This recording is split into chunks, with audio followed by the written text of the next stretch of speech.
Hey guys, welcome back. तो एक नई क्लास में आपका स्वागत है। और आज हम लोग न्यूक्लियर फिजिक्स में आगे बढ़ते हुए एंगुलर मोमेंटम पे जो चर्चा शुरू करी थी उसी को आगे प्रोसीड करेंगे। तो लास्ट टर्न पे हम लोगों ने बातें ये करी थी कि एंगुलर मोमेंटम होता क्या एक्चुअल में, इसका फिजिकल वर्ड के साथ क्या सिग्निफिकेंस होता है और किस तरह से हम इसको फील कर सकते हैं एंगुलर मोमेंटम को इन टर्म्स ऑफ इसको जो हम अपनी बाहरी दुनिया है उसमें किस तरह से समझ सकते हैं। ये हम लोगों ने बातें करी थी। आज हम लोग उसी में आगे बढ़ते हुए हम लोग एटॉमिक लेवल पर आकर के ऑर्बिटल और स्पिन दोनों एंगुलर मोमेंटम्स को समझेंगे। तो चलो शुरू करते हैं।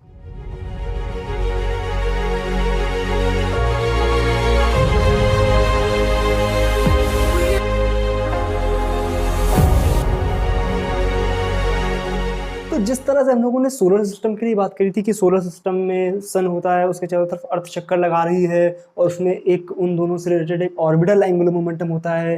अर्थ अपनी जो एक्सेस है उस पर भी रोटेट कर रही है तो उसमें एक स्पिन एंगुलर मोमेंटम होता है। सिमिलरली हम एक एटॉमिक लेवल पर आकर के न्यूक्लियस और एटम के लिए भी चीज़ें कंसीडर कर सकते हैं कि न्यूक्लियस हमारा सेंटर में है और उसके चारों तरफ इलेक्ट्रॉन चक्कर लगा रहा है, तो उसमें एक L is equal to r cross p से एक angular momentum orbital angular momentum आ जाएगा। सिमिलरली इलेक्ट्रॉन पे हम इस तरह से कंसिडर करके चलते हैं कि इलेक्ट्रॉन भी अपनी एक्सेस पर एक तरह से घूम रहा है, बट एक्चुअल में ऐसा है या नहीं है ये हम लोगों को इतना नहीं पता है, बट उसमें एक स्पिन एंगुलर मोमेंटम होता है। उसको भी हम दोनों तरह से देखेंगे, किस तरह से ऑर्बिटल और किस तरह से एंगुलर मोमेंटम होने वाला है। तो सबसे पहले मान लो हम बात करते हैं ऑर्बिटल एंगुलर मोमेंटम के लिए।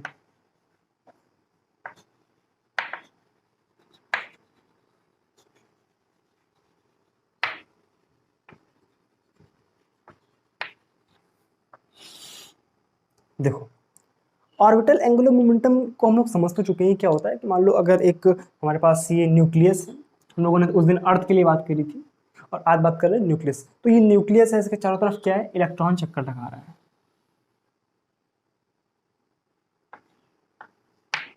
ठीक है, मान लिया ये दूरी जो है हमारी इलेक्ट्रॉन की इससे स्मॉल आर मान ली। ठीक है, अब ऑर्बिटल एंगुलर मोमेंटम जो है उसमें भी दो क्राइटेरिया थे, एक उसका मैग्नीट्यूड, एक उसका डायरेक्शन। तो जब भी हम एटॉमिक लेवल पर आकर के बातें करते हैं तो वहां पर जो हमारा एंगुलर मोमेंटम है वो एक तरह से देखा जाए तो क्वांटाइज्ड होता है। क्वांटाइज का मेरा मतलब क्या है कि एंगुलर मोमेंटम की सारी वैल्यूज पॉसिबल नहीं होती हैं। जैसे हम लोगों ने अगर बात करी थी कि अर्थ के केस में l is equal to r cross p जब लिखते थे तो किसी भी r और किसी भी p के लिए l की जो भी वैल्यू आ रही थी वो l की एक पॉसिबल वैल्यू थी। ठीक है, और जब हमने इसकी बात करी थी कि डायरेक्शन जो थी वो भी कोई भी रैंडम डायरेक्शन पॉसिबल थी अर्थ और सन के केस में। लेकिन जब हम मूव करते हैं हमारे इस न्यू जो एटॉमिक लेवल पर, तो एटॉमिक लेवल पे होता क्या है कि एंगुलर मोमेंटम की कोई भी वैल्यू पॉसिबल नहीं होती है। मतलब कोई भी का मतलब हर वैल्यू पॉसिबल नहीं होती है, कुछ निश्चित वैल्यूज ही पॉसिबल होती हैं। वो निश्चित वैल्यूज जो होती हैं वो किस फॉर्मूले से निकाली जाती हैं, that is L is equal to under root l l plus one बाहर एच क्रॉस। ठीक है, तो अब यहां पर जो L है, देखो L जो है वो तो एक निश्चित वैल्यू के लिए, देखो ऐसे समझो L की जो वैल्यूज है वो कहां से कहां तक लाई करती है, 0 1 2 एज वेल एज कहां तक n-1 तक। ये क्या है, ध्यान से देखो, ये हमारी होती है क्वांटम नंबर। L भी एक टाइप का क्वांटम नंबर है। और यहाँ पे 0 क्या है, 0 हम बात करते हैं S के लिए, 1 P के लिए L की वैल्यू होगी, 2 हमारी D के लिए, इसी तरह से आगे चलते रहें। तो जब हम L क्वांटम नंबर की बात कर रहे हैं तो L हमारा क्या है, S के लिए उसकी वैल्यू 0 होगी, P ऑर्बिटल के लिए हमारी S की वैल्यू L की वैल्यू 1 होने वाली है, D के लिए L की वैल्यू 2 होने वाली है। तो अब अगर वो ध्यान से देखो तो मान लो अगर हम L के लिए अगर हम P के लिए मान लो कंसीडर कर रहे हैं तो for P orbital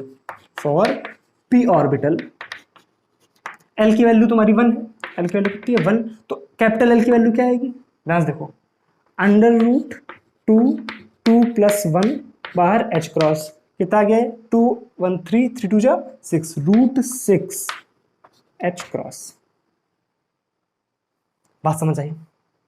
for example अगर हम L इज इक्वल टू 0 के लिए बात करें, L इज इक्वल टू 0 के लिए L की वैल्यू कितनी आएगी, ध्यान से यहाँ 0 पुट कर देंगे तो हो जाएगा हमारा 0, काम खत्म। फॉर एग्जाम्पल अगर हम L इज इक्वल टू 2 के लिए बात करें किसके लिए, L इज इक्वल टू 2 के लिए। तो ये हमारा P के लिए था, ये हमारा S के लिए था, ये हम D के लिए अगर बात करें तो L इज इक्वल टू 2 की अगर हम बात करें तो कैपिटल L की वैल्यू कितनी है, ध्यान देखो, दो, सॉरी कुछ गड़बड़ किया क्या मैंने, यहाँ सॉरी सॉरी सॉरी सॉरी, यहाँ पे 1 के लिए बात कर रहे थे, तो यहाँ पे 1 रखना था, तो 2 रूट 2 H क्रॉस।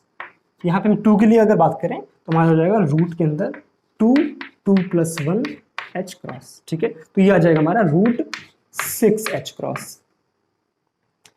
तो अगर आप ध्यान से इन तीनों चीजों पे देखो तो जो L की वैल्यूज हैं वो क्या क्या पॉसिबल है, 0, root 2 H cross, root 6 H cross. इसका मतलब ये निकल कर क्या आ रहा है कि L की सारी वैल्यूज पॉसिबल नहीं होती हैं, कुछ निश्चित वैल्यूज भी पॉसिबल होती हैं। इसका मतलब ये है कि जब भी इलेक्ट्रॉन किसी न्यूक्लियस के चारों तरफ घूम रहा है तो उसका जो एंगुलर मोमेंटम होगा, उसका जो, या बोल सकते हैं ऑर्बिटल एंगुलर मोमेंटम होगा, वो ऑर्बिटल एंगुलर मोमेंटम या तो 0 पॉसिबल है, या तो रूट 2 H क्रॉस पॉसिबल है, या रूट 6 H क्रॉस पॉसिबल है। इसी तरह से 3/4 इस तरह से आगे वैल्यूज आप रख सकते हैं। इसका मतलब ये नहीं है कि देखो रूट 2 H क्रॉस की वैल्यू कितनी हो जाती है हमारी, 1.414 H क्रॉस, यही होती है।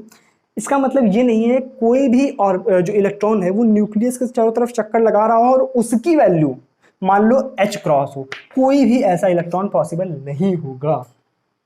ये बात समझ आ रही है। इसका मतलब क्या है कि L की वैल्यूज जो हैं, जो ऑर्बिटल एंगुलर मोमेंटम है, इसकी जो वैल्यूज हैं वो क्वांटाइज्ड है। बात क्लियर है यहाँ तक? आई होप ये बात आपको समझ आएगी। इसको फर्स्ट ऑफ ऑल आप नोट करो।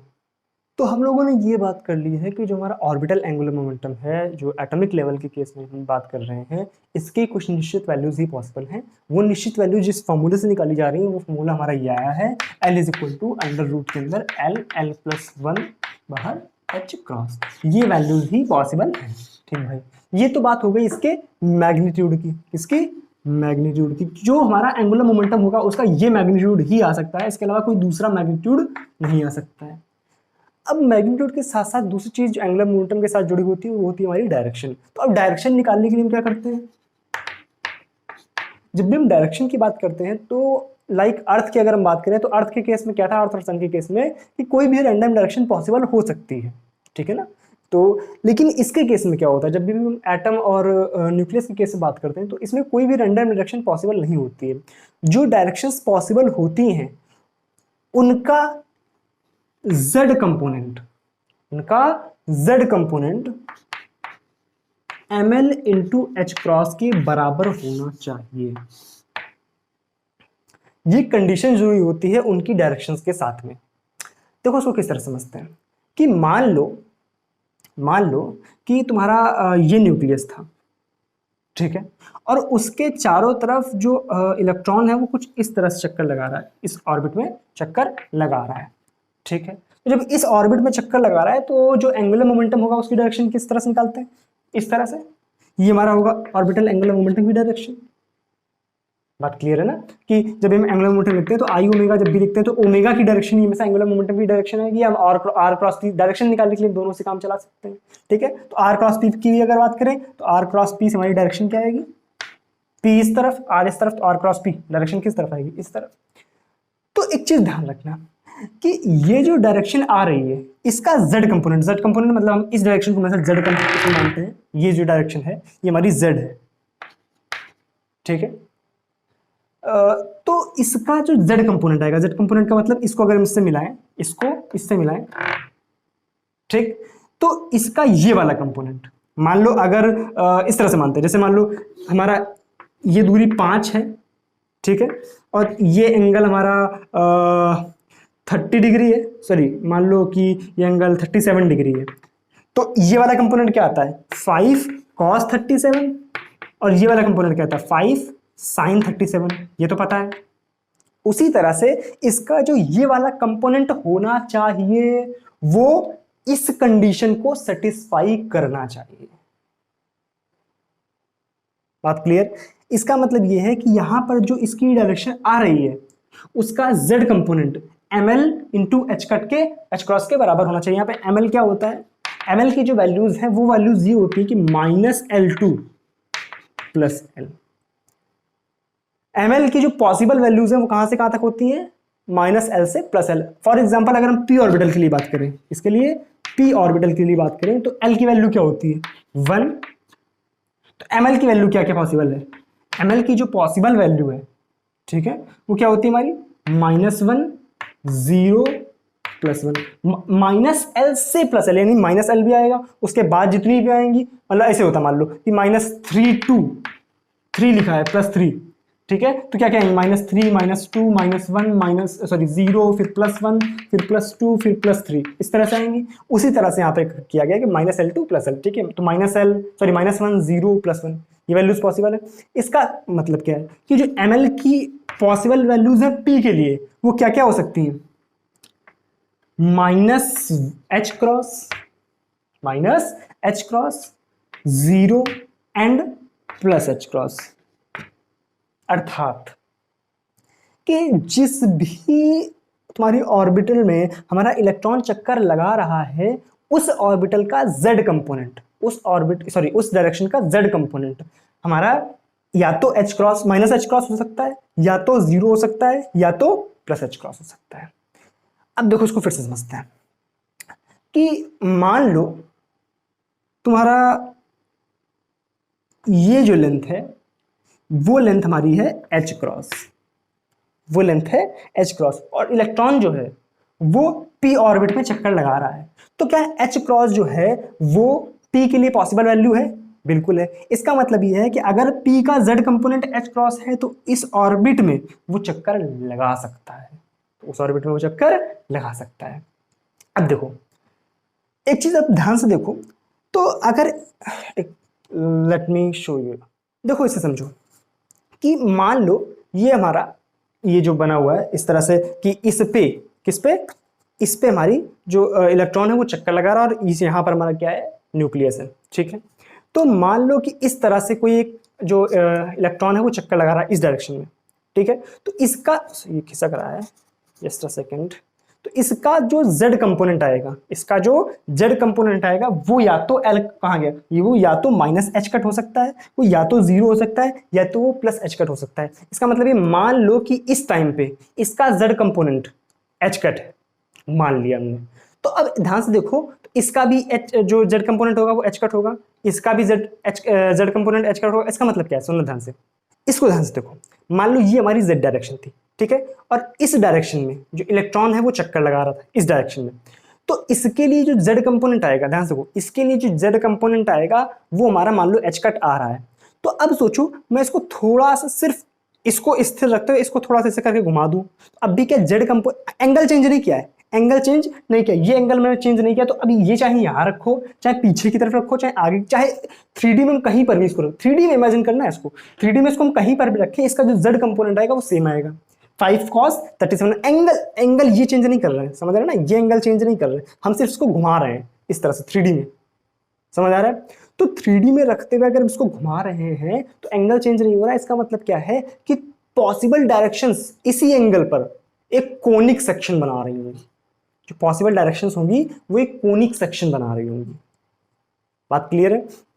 तो इस तरह से एक कोनिक +H कट के लिए कोनिक सेक्शन पॉसिबल है, एक -H कट के लिए कोनिक सेक्शन पॉसिबल है, और एक 0 के लिए कोनिक सेक्शन। 0 के लिए मतलब क्या, सिर्फ इस डायरेक्शन में ये इसका कंपोनेंट 0 आएगा, अगर आपका इस तरह से है डायरेक्शन, तो इसका अगर हम इस डायरेक्शन में कंपोनेंट लेंगे तो कोई आएगा नहीं, बात क्लियर है ना, क्योंकि 90 डिग्री एंगल बना रहा है, cos 90 की वैल्यू कितनी होती है 0, ठीक है। तो ये डायरेक्शन और ये डायरेक्शन, ये तीनों एक कोनिक सेक्शन बना रही होंगी। आई होप ये बात समझ आ रही है आपको, अगर समझ नहीं आ रहा तो फिर से एक बार फील करने की कोशिश करो कि +H कट -H कट और 0 ये तीनों के तीनों एक कोनिक सेक्शन बना रहे होंगे, और वो सारी की सारी वैल्यूज पॉसिबल होंगी। देखो ध्यान से देखो इधर कि मान लो ये हमारा z डायरेक्शन है, ठीक है, और ये हमारा जो है जो डायरेक्शन है इसका z कंपोनेंट, ये इतना, ये +H कट है, ठीक है। ये एक हमने डायरेक्शन खींची, इसका z कंपोनेंट, ये सीधा बनाता हूं, ये हमारा -H कट है, ठीक है, और ये जो डायरेक्शन खींची इसका कोई भी z कंपोनेंट नहीं है क्योंकि इसके परपेंडिकुलर है, ठीक भाई। अब ये डायरेक्शंस तो पॉसिबल ही, साथ में इनका एंगल ना चेंज करते हुए इसको हम इस तरह से अगर घुमाएंगे तो भी वो सारी की सारी वैल्यूज पॉसिबल होंगी, ठीक भाई, इस तरह से इस तरह से। ये सारी की सारी वैल्यूज पॉसिबल है। बात समझ आ रही है? तो इतनी डायरेक्शंस पॉसिबल हो सकती है। मतलब अगर इलेक्ट्रॉन इस तरह से, जैसे सेकंड, अगर इलेक्ट्रॉन जो है हमारा वो इस तरह से चक्कर लगा रहा है तो वो इस तरह से भी चक्कर लगा सकता है, इस तरह से भी चक्कर लगा सकता है, इस कोण में कहीं पर भी वो चक्कर लगा सकता है। ये सारी की सारी वैल्यूज पॉसिबल है, ठीक है ना। उसी तरह से इस कोण में भी पूरी तरह से, ये कोण क्या एक तरह से सर्कल टाइप में बन गया, इस कोण में भी पूरी तरह से चक्कर, उस तरह से नीचे वाले में कहीं पर भी चक्कर लगा सकता है। तो ये होता है, आपने बुक्स वगैरह में कई जगह पर इसके फिगर वगैरह देखे होंगे, इस तरह से डरावने फिगर बने हुए होते हैं। तो ये होता है इसका फिजिकल सिग्निफिकेंस। ये हमारी जेड डायरेक्शन थी। ये बेसिकली मैग्नेटिक फील्ड की परपेंडिकुलर, ये मैग्नेटिक फील्ड की डायरेक्शन होती है। अब इसकी पे ज़्यादा चर्चा नहीं कर रहे हैं, इसको कोई खास मतलब नहीं आपके लिए, ठीक है। तो ये चीज़ आप ध्यान रखेंगे। इसका फिर ये हमारा क्या है, ये वो डायरेक्शन है जिसका जेड कंपोनेंट 0, इसके लिए Z component plus H cut, इसके लिए जो जेड कंपोनेंट है वो माइनस एच क्रॉस है, ठीक है। इसको आप नोट करो फटाक से। तो I hope orbital angular momentum की बातें आपको समझ आ गई होंगी। अब हम बात करते हैं स्पिन एंगुलर मोमेंटम की। इसकी स्पिन एंगुलर मोमेंटम, ठीक है। देखो ध्यान से, हम ऐसा कंसीडर करते हैं, कैलकुलेशंस भी ये बताती हैं कि इलेक्ट्रॉन के पास एक स्पिन एंगुलर मोमेंटम होता है। इसका मतलब क्या है कि काइंड ऑफ वो अपनी एक्सेस पर घूम रहा है। फिजिकली ये पॉसिबल है या नहीं इसके बारे में मैं कुछ नहीं बोलना चाहता हूँ, लेकिन उसके पास एक एंगुलर मोमेंटम होता है जिसको हम स्पिन एंगुलर मोमेंटम कंसीडर करते हैं। इसका मतलब हम ये मान के चलते हैं कि वो अपनी एक्सेस पर घूम रहा है। तो मान लो ये इलेक्ट्रॉन है, इलेक्ट्रॉन दिखा रहे हैं, ये हमारा इलेक्ट्रॉन है और वो अपनी किसी एक्सेस पर, मान लो इस एक्सेस पर इस तरह से घूम रहा है, ठीक है।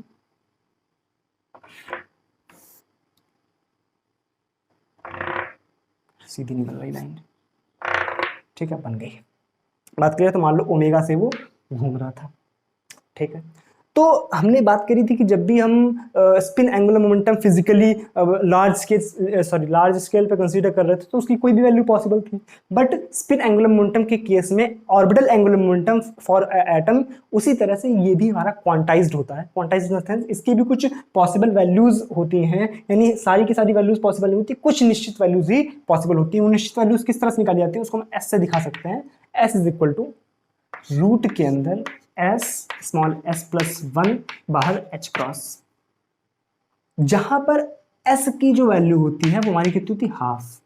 आपने पढ़ा स्पिन की वैल्यू कितनी होती है, हाफ। यहाँ पे आपने बोल रहे होगे कि प्लस हाफ माइनस हाफ, वो डायरेक्शन के साथ कंसीडर करते हैं। यहाँ पर अगर हम सिर्फ मैग्नीट्यूड की बात करें, ये सिर्फ का सिर्फ हमारा मैग्नीट्यूड है।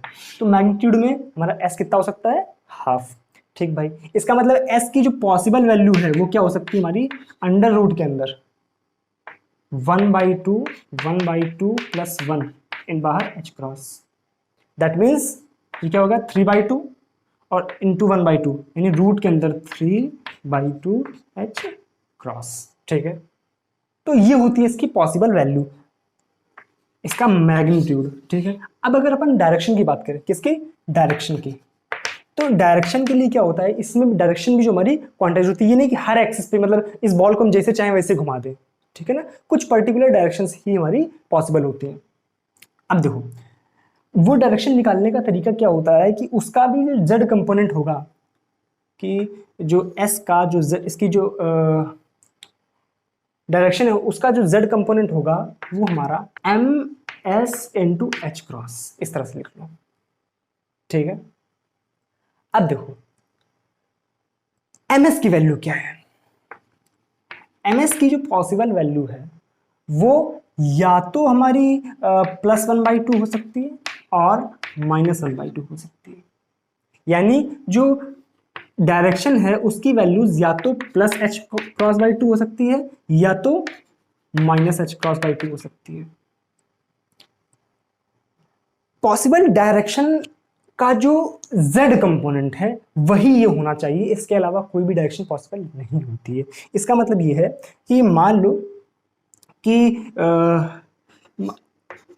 ये हमारी कोई z डायरेक्शन थी और इसमें ये हमारा जो था जिस डायरेक्शन में घूम रहा है उसका ये z कंपोनेंट हमारा कितना है, +h×2। तो इसके साथ साथ ये वाला पूरा पूरा कोण पॉसिबल होगा, ठीक है ना, जिस डायरेक्शन में घूमेगा। ठीक है, और दूसरा हमारा माइनस एच क्रॉस बाई 2 होगा, ठीक है, ये हमारा माइनस एच क्रॉस, इसका जेड कंपोनेंट। बात क्लियर? तो ये बात हो गई हमारी स्पिन एंगुलर मोमेंटम की, उसकी डायरेक्शन किस तरह से कंजर्व होती है, ये हमारा या हमारी जो क्वांटाइज होती है, और ये उसकी जो डायरेक्शन है, ये हमारा सॉरी मैग्नीट्यूड और ये हमारा डायरेक्शन, दोनों की दोनों चीजें हैं वो हमारी क्वांटाइज होती हैं। अब एक चीज हमें ध्यान रखनी है कि आपने सुना होगा इफ अगर हम किसी भी सिस्टम पे बाहर से कोई फोर्स या टॉर्क नहीं लगा रहे हैं तो उसका जो मोमेंटम और एंगुलर मोमेंटम होगा वो कंजर्व्ड होगा।